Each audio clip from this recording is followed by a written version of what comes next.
গত কয়েক দশকের গবেষণায় দেখা গেছে বিশ্বজুড়ে পুরুষদের শুক্রাণুর সংখ্যা ও গুণমান ক্রমাগত কমছে, যা চিকিৎসা বিশেষজ্ঞদের উদ্বিগ্ন করে তুলেছে।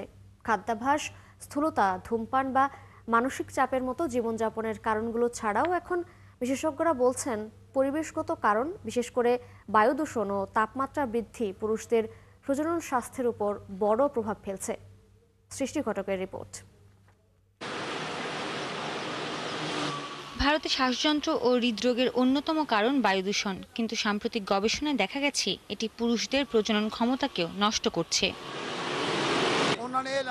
বিশেষজ্ঞরা জানান, বায়ু দূষণের সূক্ষ্ম কণিকা PM2.5 ও নাইট্রোজেন ডাই অক্সাইডের মতো বিষাক্ত গ্যাস শরীরে প্রবেশ করে অক্সিডেটিভ স্ট্রেস তৈরি করে, যা শুক্রাণুর ডিএনএ নষ্ট করে ও হরমোনের ভারসাম্য ব্যাহত করে।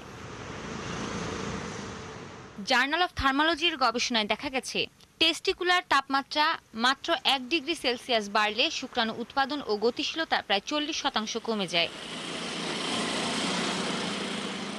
কারখানা, নির্মাণ ক্ষেত্র ও ফাউন্ড্রিতে কাজ করা শ্রমিকরা বিশেষভাবে ঝুঁকির মধ্যে আছেন। 2024 সালে ভারতের আবহাওয়া অধিদপ্তর রেকর্ড সংখ্যক তাপপ্রবাহের দিন নথিভুক্ত করেছে, যেখানে তাপমাত্রা 45 ডিগ্রি সেলসিয়াস ছাড়িয়েছে। বিশেষজ্ঞরা সতর্ক করে বলছেন, এমন তাপমাত্রা এখন আর বিরল নয়। দীর্ঘমেয়াদী তাপপ্রবাহ শুক্রাণুর ডিএনএর ক্ষতি করে ও প্রজনন ক্ষমতা কমিয়ে দেয়।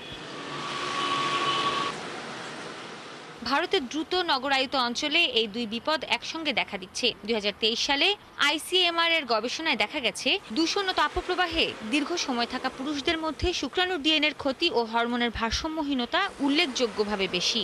গবেষকরা এটিকে বলছেন এনভায়রনমেন্টাল ইনফার্টিলিটি লুপ, যেখানে পরিবেশগত সংকট সরাসরি প্রজনন স্বাস্থ্যের অবনতি ঘটায়। সৃষ্টি ঘটক, ৭১।